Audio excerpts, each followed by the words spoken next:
수문의 벽 보조자료에서 어느 페이지를 펼쳐주시느냐. 처음에 있는 챕터는 넘기고요. 두 번째 수문의 벽 자료를 펼쳐주세요. 그래서 두 번째 페이지, 그러니까 페이지는 235라고 표현되어 있는 페이지가 있을 거야. 자, 아니? 오케이. 거기에 전체 줄거리가 있어서 자, 그 녀석을 먼저 좀 건드려 놓고 이 작품에는 이 작품도 기출문제에 여러 번 등장했던 녀석이다 보니까 이 전짓불 그리고 전짓불 이 작품의 어떤 근본적인 모태가 되는 사건이거든. 그래서 이것들을 좀 체크를 하고 넘어가야 돼서 우리가 보는 이 지문 전체에는 전짓불 얘기가 안 나와. 전짓불을 둘러싼 주변의 얘기가 나오거든. 핵심 사건이 빠져있기 때문에 이걸 꼭 점검하고 넘어가야겠어. 그래서 전체 줄거리 보고 해당 부분 보면서 그 다음에 지문으로 넘어가는 식으로 할게요. 자, 읽어보시면 전체 줄거리 가져라. 나는 하면서 시작합니다. 이 작품에서는 나가 나오고요. 내가 이 중심인물인 박준이라는 사람이 있거든요. 소설가입니다. 나라는 존재가 박준이라는 주인공을 관찰하는 관찰자로 등장을 해요. 그래서 밤늦게 돌아오는 중에 누군가에게 쫓기고 있다며 도와달라고 하는 남자를 만나서 자신의 방을 재워줍니다. 쫓긴다고 표현했거든요. 근데 다음날 나는 그가 정신병원에서 탈출한 소설가 박준이며 정신병원 탈출 일체의 진술을 거부하는 진술공포증에 걸려있습니다. 자, 이 사람은 진술공포증에 걸려있어요. 자, 그러니까 누군가가 자꾸 나에게 겁박을 한다고 생각을 하는 거야. 그래서 자신의 어떤 속마음을 말할 수 없고 계속 숨겨야 되고 이런 상태인데, 자, 가봅니다. 나는 불과 2년 전만 해도, 그럼 뭐야? 이제 다른 사건으로 넘어가 버린 거죠. 그래서 여기서 또 무슨 얘기가 나오냐면 액자식 구성이라는 얘기를 해야 돼요. 다 알고 있죠? 액자식 구성은 외화와 내화로 이루어졌다는 거. 여기서 외화는 내가 겪었던 박준이 탈출한 이야기, 그리고 내화는 박준의 이야기입니다. 불과 2년 전만 해도 열심히 작품을 발표하는 박준이 정신병이 걸렸다는 것에 의문을 품고 그의 소설 3편을 읽는데요. 자, 그러면서 이 작품에는 박준의 소설도 나와요. 근데 그 소설들이 한결같이 뭔가 좀 요상한 얘기들로 이루어져 있거든. 자, 그 소설 잠깐만 살펴보고 갈게. 2장을 넘겨봐. 2페이지를 넘겨보세요. 그러면 박준의 3편의 소설 얘기가 나와 있을 거야. 소설가고요. 그리고 소설 3편의 키워드는 불안증이야. 자, 어떤 내용인지만 살짝 살펴볼게. 첫 번째 작품은 제목이 괴상한 버릇입니다. 어릴 적부터 불안함을 느낄 때마다 죽은 채 하며 가사 상태로 잠을 자는 버릇이 있던 그는 결혼 후 어느 날 진짜 죽어. 그 내용이야. 뭔가 쉽죠? 두 번째 작품 봅니다. 벌거벗은 사장님이라는 제목이죠. 운전수는 사장님의 비밀을 알게 되지만 해고를 염려해 말하지 못하게 됐고 결국 신경과민 증세가 생겨서 다른 운전수들처럼 회사에서 쫓겨나게 된다라는 얘기가 나와 있습니다. 뭔가 지금 가만히 살펴보면 불안함을 느낀다거나 신경과민이 걸린다거나 이런 주인공들이 등장하고 있죠. 세 번째 작품 봅니다. 이건 아예 제목이 없었어요. 근데 자전적 소설, 뭐야? 자기 자신의 이야기지. 이게 제일 중요한 소설이야. 퇴근할 때마다 환상 속에 나타난 신문관에게 치료를 받는데 그때마다 전짓불의 공포와 관련된 사건을 이야기한다 라고 했습니다. 그래서 전짓불 얘기가 나온 거죠. 그럼 여기서 전짓불이란 무엇인가? 이거예요. 이따 보면 알겠지만 전짓불은 내 눈을 갑자기 밝게 만드는 지나치게 강렬한 빛이야. 그러니까 여러분들 밤에 잠자고 있다가 누가 갑자기 프레쉬를 딱 켜가지고 내 눈앞에 딱 됐다고 생각해봐. 이거 되는 거야. 눈갱이라고 하죠. 눈갱이 전짓불입니다.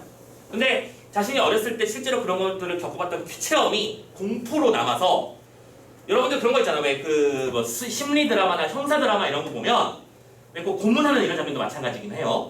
왜 한 사람이 이렇게 앉아 있어요. 이렇게 책상 위에 앉아 있고 한 사람이 이렇게 앉아 있고요. 한 사람이 의자에 이제 묶여가지고 이렇게 앉아 있습니다. 오케이? 그럼 이렇게 있으면 불이 꼭 어느 방향이든 이런 방향으로 돼 있죠. 잠깐만. 라이트가 이쪽 방향으로 비치죠? 오케이? 그렇게 되면 얘들아, 이 사람의 입장에서는 이 사람의 얼굴이 보인다 안 보인다?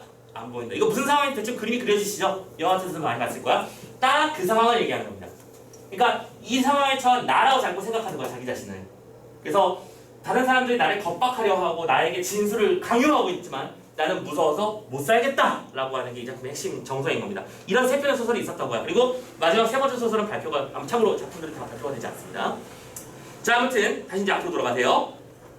이렇게 해서 다시 소설 세 편을 읽게 됐고요. 그리고 소설을 통해서 그의 병의 원인이 어릴 적 밤중에 전짓불을 들고 들이닥쳐 좌익이냐 우익이냐 지나가는 사람 못 봤냐 누구 숨은 사람 없냐 하면서 따졌던 그런 정체 모를 사람들에게 느꼈던 공포심이라는 걸 알게 됩니다.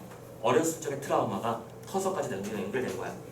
이러한 사실을 나는 박준의 담당 의사인 김 박사에게 알리지만 김 박사는 자신만의 치료법을 고집합니다. 뭐예요? 심리치료인데 충격요법을 강조하는 거예요. 이 사람은. 같은 상황을 제안하면 사람은 본심이 나오게 되어 있다. 그래서 옆에서 다 말리는데 김 박사는 내 방법이 맞아 하면서 뭘 하느냐? 박준에게 전직불을 켜버려요. 오케이? 같은 상황에 처하게 만든 거야. 그래서 끝내 김 박사는 박준의 진술을 끌어내기 위해서 전직불을 들이댔고 그날 밤 박준은 병원을 탈출하게 됩니다. 그러면서 나는 그가 다시 나타날 것인가 생각하다가 그의 병사를 악화시키고 말았다는 죄책감에 괴로워하죠. 내가 김 박사에게 가서 이 사람이 이런 정신병을 앓고 있으니까 도와달라고 난 선의로 한 건데 오히려 박준을 더 어떤 나락의 구렁텅이로 떨어뜨린 건 아닌가 하면서 고통스러워하면서 작품이 마무리가 되게 됩니다. 되셨죠? 그래서 참고로 김 박사라고 하는 인물이 있다면 이 작품의 핵심 인물은 참고로 이 셋 정도인데 우리 누차 말하지만 우리가 이렇게 핵심물이 셋이는 걸 알았잖아. 근데 정작 수능 완성 이 교재에 나와 있는 거는 전혀 다른 인물이 나의 직장 상사 얘기가 나와요. 그렇죠? 이렇게 다른 장면들이 나온다고 해서 당황하지 말고 인물과 사건과 관계도만 잘 파악하면 된다. 하지만 여기서 중심에는 박준이라는 사람이 있다는 것만 잊지 마시고 그런 것들을 말씀드리고 싶어요. 자, 그러면 이런 전체적인 내용이 담겨 있고 이 작품에서 중심되는 전직불이라는 것은 무엇인가 이제 이해를 했잖아. 우리가 봐야 되는 부분이 어떤지 이제 본격적으로 지문 돌아갈게요. 자, 이제 지문으로 들어갑시다. 자, 지문을 읽어나가는데 잠깐만 그게 빼먹었네? 문제 잠깐만 체크하고 넘어가 봐야겠지? 문제를 딱 봤더니 되게 오랜만이지 않냐? 뭐 나왔어? 서수상 특집문제 나왔죠? 약간 올드하죠 이제. 오히려 이런 문제가 올드 보이지 않냐? 이 작품의 서수상 특징은 뭐냐? 단어적이다. 서술자가 특정 인물의 시각에 기대었다. 이런 식의 표현들이 나와 있는데 이럴 때 우리가 신경 써야 되는 거는 이 단어가, 이 문장 구조리 우리가 알고 있는 어떤 문학 용어의 개념을 말하는 것인가 빨리빨리 캐치할 수만 있으면 좋겠고요. 두 번째, 2번 일치불이치 문제야. 하지만 결론적으로 무슨 문제죠? 인물과 사건 판단하는 문제지. 안형, 나는 안형. 지금 보면 2번 문제를 통해서 나와 안형의 어떤 의견 대립이 있나 봐요. 이거를 파악하는 게 중심이라고 먼저 선언을 한 거잖아. 그치? 그러면 지문 속에서도 그런 양상을 파악하는 게 중요하겠지. 염두에 두고 가자고. 그리고 3번 A를 읽고 보인 반응으로 적절하지 않은 거. A 부분이 뭔지 하나의 단락이구나. 그쵸? 단락을 파악해서 이 작품의 어떤 특징을 파악하는 문제 나와 있고요. 4번도 가자. 문제가 구성 자체가 완전히 클래시컬해요. 윗글의 등장인물들을 부부처럼 정리했대요. A부터 D에 대한 이해를 적절하지 않은 걸 찾아봅시다. 나, 박준, 안녕, 그리고 마지막에 소설 속 인물인 작가. 소설 속에 등장하는 인물들. 오케이? 그래서 인물들의 관계를 파악하는 문제. 이때 이 문제는 보통 뭐에서 틀릴 가능성이 높냐면 헷갈려서 틀릴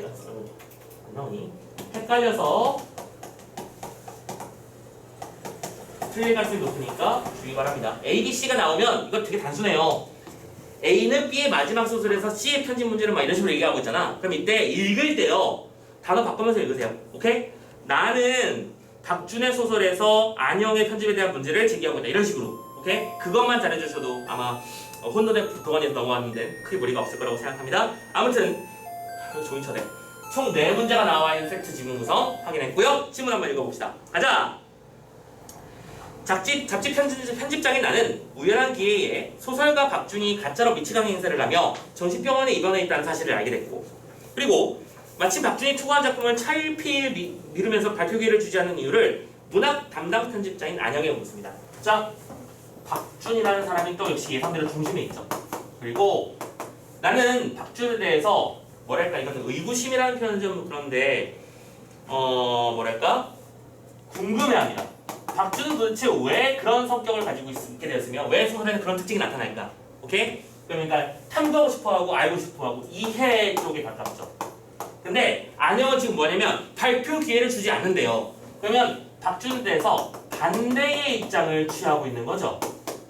이 상태로 흘러가고 있습니다.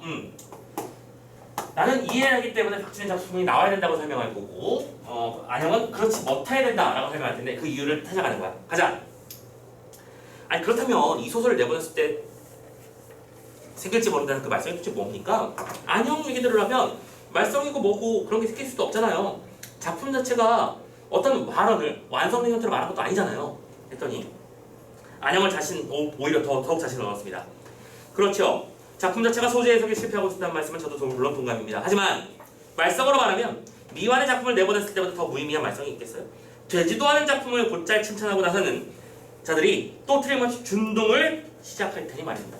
자, 안녕의 불만은 이거네요. 이 평론가라고 우리가 표현하죠. 평론가의 준동이야. 그러니까 평론가들은 뭔가 새로운 걸 항상 요구하고 나만의 특정 어떤 뭐랄까, 그러니까 평론하는 게 좋은 일이잖아. 근데 이 가끔 밥벌이에 집중해 있는 평론가들, 그러니까 뭐 뭐랄까 이슈에 언급되고 싶어하는 평론가들도 분명히 있을 거란 말이지. 그런 사람들에 대한 반감을 가지고 있는 거야. 이 작품은 아무 의미가 없다. 그러므로 의미 없는 작품을 세상에 내놓으면 평론가들이 무의미의 의미성에 대해서 막 설명하면서 뭔가 복잡한 세상에 벌쳐질 거다. 이건 내가 원하는 것이 아니야 라고 설명하는 거네. 근데 안영은 진심을 얘기하고 있는지 않는 듯했어. 오히려 말썽이란 말을 할 때 그냥 다 미소까지 짓고 있었대요. 이건 뭐야? 진심이 아닌데. 라고 누가 생각한 거야? 내가 생각한 거야. 이거 왼쪽에 드릴게요. 요거에 대해서 평가하죠. 이건 진심은 아닐 것이다. 이건 뭐야? 그러면 핑계다. 진짜 속마음을 다른 것이다 라고 생각하고 있는 거죠. 오케이. 아무래도 안영의 편집만 같은데 편집이라고 하는 건 편집증, 그러니까 한쪽에 치우친 성격이라는 뜻입니다. 그 사람들에게는 박준희 소설이 또 어떤 식으로 양성됐을 수 있지 않을까요? 근데 안영은 끝내 다른 사람의 해석은 용인하지 않는군요. 왜요? 당신은 당신의 고집으로 인해서 특정한 작품을 세상에 보내지 않으려고 한다 라는 거잖아. 편집이라도 할 수 없죠. 저로서 시대의 요구라는 것은 일단 그런 식으로 받아들이고 있으니까요. 사실 말씀드리자면 전 그 소설이 어떤 식으로 완성되어 있느냐 아닌가 그런 거 관심도 없습니다. 제겐 소재 해석만이 문제죠. 작가가 어떤 소재를 만나 그것을 해석하는 방법은 그 작가가 자신의 시대 양심이 얼마나 투철하에 있느냐가 라는 문제가 결정을 지어주는 것이라고 전 생각합니다. 박준희 소설은 바로 그런 점에서 저의 기대를 완전히 저버렸어요. 박준희 소설은 완성된 것이 아닙니다. 두 번째 얘기를 합니다. 자신의 기대를 저버린. 그렇지? 내 기대에 요구하지 부합되지 않는다. 근데 여기서 기대라고 하는 건 뭐냐면 결국에는 다른 말로 뭐였어? 시대 요구. 즉 안영은 정확한 문학적 관점이 있는 거죠. 가치 있는 문학이란 현대가 됐든 어떤 무엇이 됐든 특정한 시대에 대해서 그 시대 정신을 논할 수 있는 작품이 아니었나? 됐나? 안영의 이야기는 결국 박준희 소설이 무의미한 한 개인의 내면 쪽으로 갔기 때문에 시대의 요구를 배반했다. 쉽게 말해서 이거네요. 특정 개인의 심리가 중요한 게 아니라 안영은 세상을 모두로 아우르는 그런 거대한 담론을 원하는 거야. 오케이?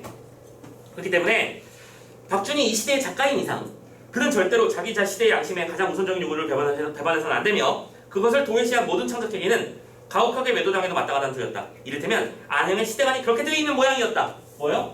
이것도 역시 비판하고 있는 거죠. 자, 인물 간의 관계도가 보이십니까? 나는 편집장인 안영에 대해서 편집증에 가깝다라고 비판을 하고 있습니다. 왜? 그 작품들이 박준의 작품들이 키워드가 뭐냐면 개인의 내면이거든. 근데 안영이 보기에 박준의 소설은 시대의 요구를 반영하지 못했다는 게 문제라는 거지. 그렇죠? 그러면 편집자라는 사람은 어쨌든 말 그대로 문학 작품들의 작가들의 작품을 수합해서 그걸 세상에 내보여주는 의무가 있어야 되는데 이 사람은 너 이 작품은 내 입맛에 안 맞는 거잖아. 못 나가. 그래서 출판을 안 해줘버리는 거야. 세상에 알려지지 못하게 되는 것이죠.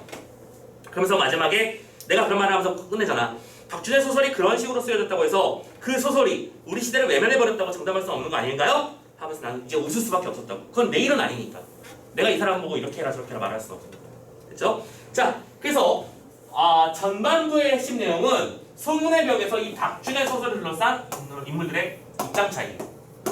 중심입니다.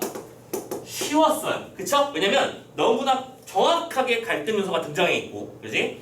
그런 것들을 1대1 관계로 서로 대응하고 있는 게 보이고 있으니까. 인물의 심리가 복잡 미묘하게 돌아가는 과정에서는 인물이 한 3명 이상 등장하게 되면 되게 미묘하고 복잡해지잖아. 근데 여기서는 뚜렷하게 서로 갈등하고 있으니까 쉽게 잡을 수 있습니다. 자, 그런 다음에 중요한 부분 줄거리가 나옵니다. 지금 이 작품을 보면 특징이 앞부분의 줄거리도 나오고요. 중요한 부분의 줄거리도 나옵니다. 무슨 소리냐면 선생님 개인적으로 이렇게 생각해요. 이 소문의 벽이 그렇게 만만한 작품은 아니야.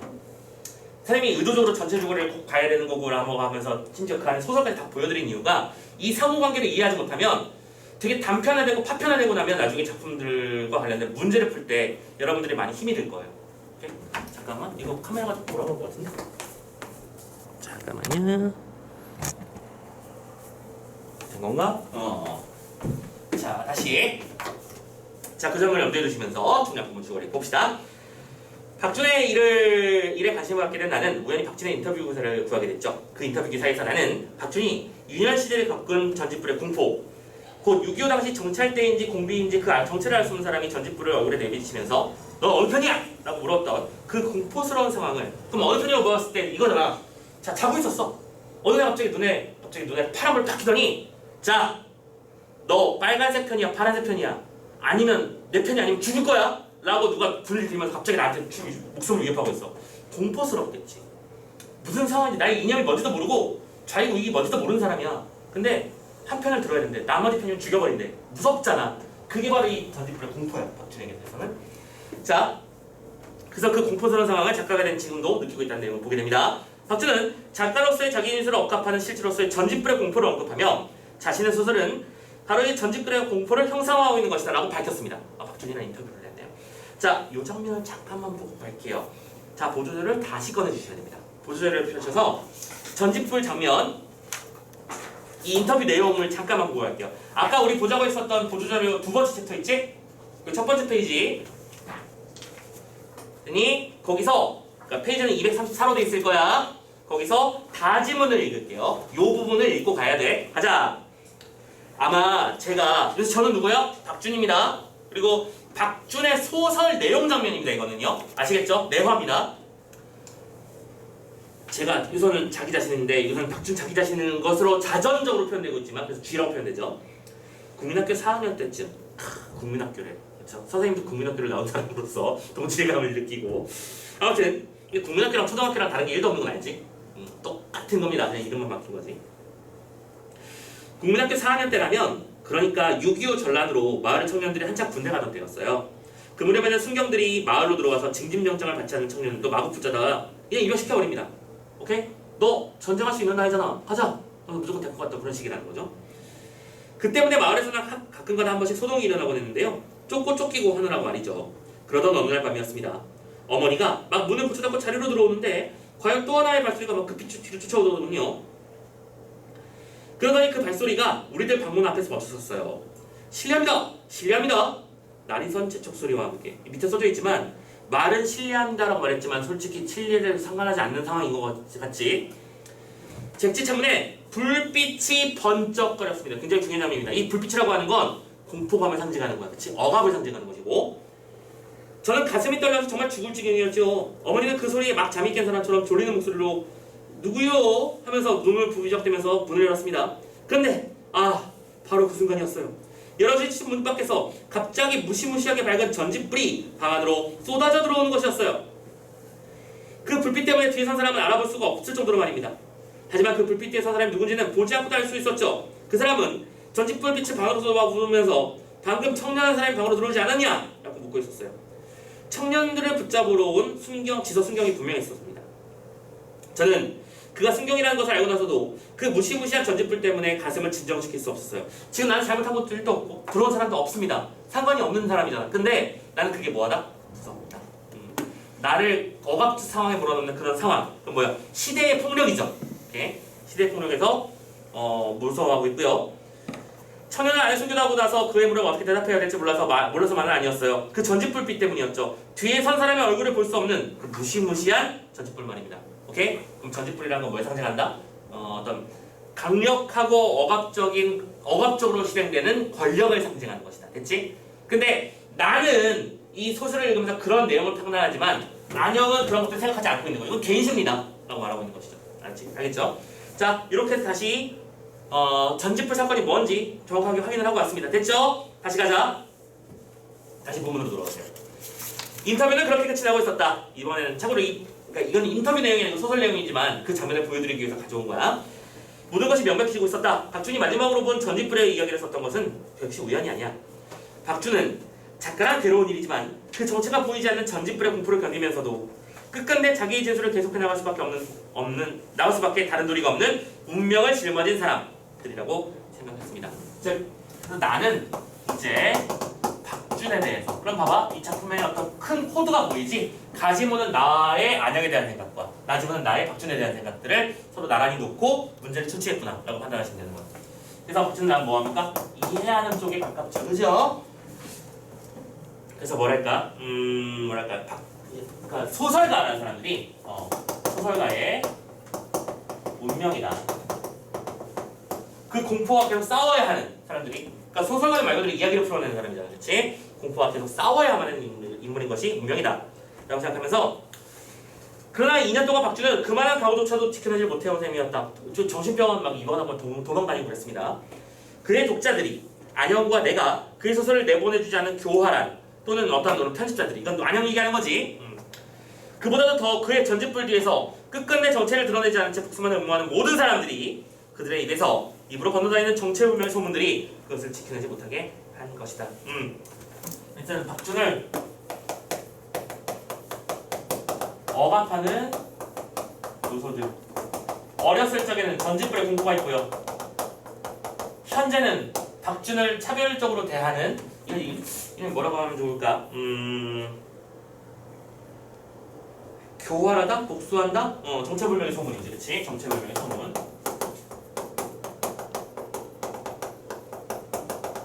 자, 요 두 가지가 결국엔 뭘 말하는 거야? 시대가 혹은 사회가 한 개인에게 어떤 가하는 억압과 폭력을 상징하는 단어들이지. 오케이? 난 특별히 그런 의도가 없지만 계속해서 나는 그런 상황에 놓일 수밖에 없고 괴로워해야 되고 그런 상황들을 얘기하는 겁니다. 아무튼 그래서 그는 자신의 내면에 용기를 치는 진술 욕과 그것을 불가능하게 하고 있는 전집불 사이에서 심한 갈등과 불안을 느끼기 시작한 거야. 조심하실 건 이때 이거는 뭐예요? 나의 평가 내용입니다. 나의 평가입니다. 진술 욕구가 분명히 있을 것이다. 소설가로서는 기본적으로 소설가라는 직업을 선택했다면 뭔가 말하고 싶다는 사람이잖아, 그치?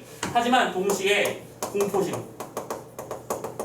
이 두 개의 상황에서 박쥐는 시달리고 있는 것이다 라고 생각하는 것이죠. 그래서 불안을 느끼고 있고, 그 정체불명의 소문과 갈등을 빨아먹으면서 전집불은 오히려 확대됐고, 그 갈등과 불안의 씨앗은 이제 발화를 시작했고, 참고로 이건 비유적 표현이죠. 그리고 그것은 박준의 마지막 소설에서 한 작가로 하여금 끝끝내 정직한 짓을 할 수 없게 만든 방해 요인의 상징으로 훌륭하게 완성되고 말한다. 마지막 소설이 제목도 없는 쥐라는 주인공의 작품이었죠. 그는 소설 속의 한 작품의 한 작가가 얼마나 가혹하게 자기의 진술을 간섭받고 있으며 그 때문에 결국은 얼마나 무참한 파국을 겪게 되는가를 극명하게 증명해 주었지. 그가 그런 소설을 쓰게 된 것은 거의 필연적인 것 같아. 우리는 그를 통해서 시대의 어떤 아픔을 확인할 수 있는 거다라고 말하면서, 박쥐는 그 모든 것을 벌써 2년 전에 예감한 모양이야. 그리고 그 모든 것이 박쥐의 예감대로 진행되어 온 셈이지. 다만 그 2년 동안 뭐 하고 싶었던 거야? 딜레이를 시키고 싶었던 거겠죠. 오케이? 내 속마음을 털어놓는 게 여러 세상 앞에서 너무 무서운 사람이거든. 전집불의 공포를 맞서는 것이기 때문에. 하지만 언젠가는 털어놓을 수밖에 없는 것이다 라고 생각했던 것이고, 하지만 이제 내게 확실해진 것은 박쥐의 사정만이 아니야. 또 하나, 잡지일이 탁탁해진 이유가 있어. 뭔가 답답해졌다는 얘기죠. 원고들이 잘 거치지 않고 있는 것이나 거쳐 들어온 원고들이야 모두 그렇고 그런 이유가 비로소 분명해져 있었어. 전집불 때문에. 뭐예요? 나도 전집불의 피해자로 변신했잖아. 오케이? 나도 뭔가 공포스러워졌어. 세상 사람들이 한 개인을 억압하는 모습이 어떻게 만들어지는지 봤고, 그 과정을 통해서 어떻게 인간이 망가지는 것도 봤어요. 나의 삶도 마찬가지 아닌가라고 생각하게 되는 거죠. 나로 연결됐습니다. 박준을 괴롭히고 있는 전집불은 비단 박준은 그 한 사람만 지닌 것이 아니야. 진술이라는 것을 경험해본 사람들은 그것이 자발적이든 강요든 뭐든 간에 전집불 비슷한 것을 눈앞에서 받아보지 않은 사람이 없을 터 누구나 자신의 전집불은 가지고 있게 마련이다. 그렇지. 그러면서 의식이 확장됐죠. 키워드는 뭐요? 자신의 전집불. 그러니까 마음속에 내재되어 있는 그 막연한 공포 같은 거야. 내가 내 마음속의 진실을 밝힌다는 건 무서운 일이다. 이게 선생님 방금 얘기했던 거랑 또 이런 스타트 하는 얘기가 다시 연결됐는데, 선생님 아까 그랬잖아. 며칠 있으면 구모평 보지 않느냐. 그치? 구모평을 보면 내가 원하지 않은 결과도 분명히 발생할 거야. 아마도 선생님 이번에도 100점이었습니다. 이렇다면 할 말은 없는데 우리는 그렇지 않잖아. 이번에도 100점이 아니잖아 우리는. 그러면 뭔가 틀린 일이 벌어지고 그거에 대한 불안감이 분명히 있다고, 막연하게라도. 근데 대부분의 사람들은 뭐 한다고? 도피한다니까? 그래, 나는 이번에 이런 문제 때문에 내 실력을 발휘하지 못한 거야. 그게 이 전집불이랑 뭐가 다른 거야, 그치? 그러니까 어떤 나에게 주어지는 어떤 막연한 불안감 이런 것들을 박쥐는 드디어 이제 소설을 씀으로써 배출해냈고, 근데 그런 경험을 통해서 나도 우리도 전집불을 모두 가슴만큼에 가지고 있는 건 아닌가라고 생각하게 되었다라는 것이죠. 그리고 그 전집불은 이쪽에서 정직해지려고 하면 할수록, 그리고 진술이 무거우면 묵을수록 더욱더 두렵고 공포스럽게 빛을 쏘아 되게 마련이죠.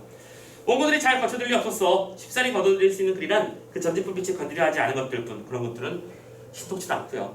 그래서 사정이 거기까지 확실해지고 나자 나는 혼자 실속, 어처구니 없는 웃음을 맺지 않을 수가 없었다라고 하면서 자 이제 그러니까 전지불과 같은 강력한 사건을 겪고 나서 보니까 웬간한 작품들은 시시해 보이고 그치? 그런 강력한 갈등을 겪고 난 결과물이어야만 진짜 어떤 소설처럼 보이게 되면서 이 작가와 관련된 일을 한다는 게 시큰둥해졌다라는 얘기를 하면서 작품이 끝났네요.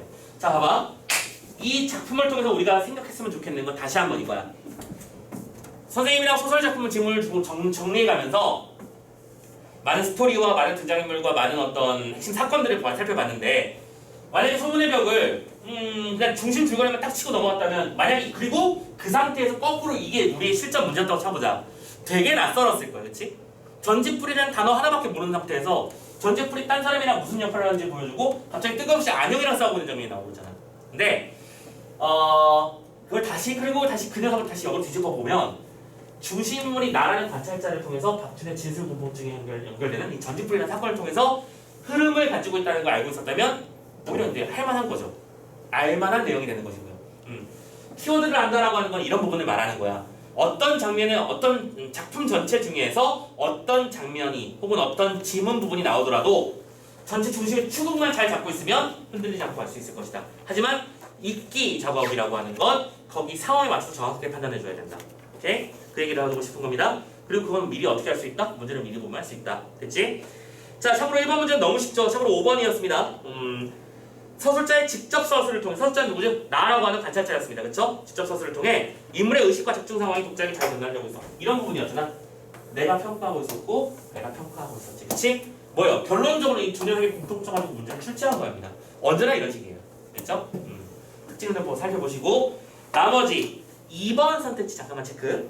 서술자가 특정 인물의 시각에 기대어 사건의 의미를 전달하고 있다고 말을 했어요. 참고로 이 2번 선택지는 우리가 문학작품 공부하면서 많이 공부했던 용어가 하나 등장해야겠죠. 이거 뭡니까?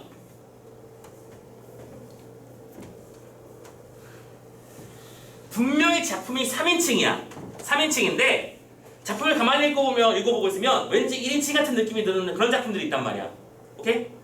서술자가 특정 인물의 입장에서 서술하고 있는 그런 작품들 분명히 있었습니다.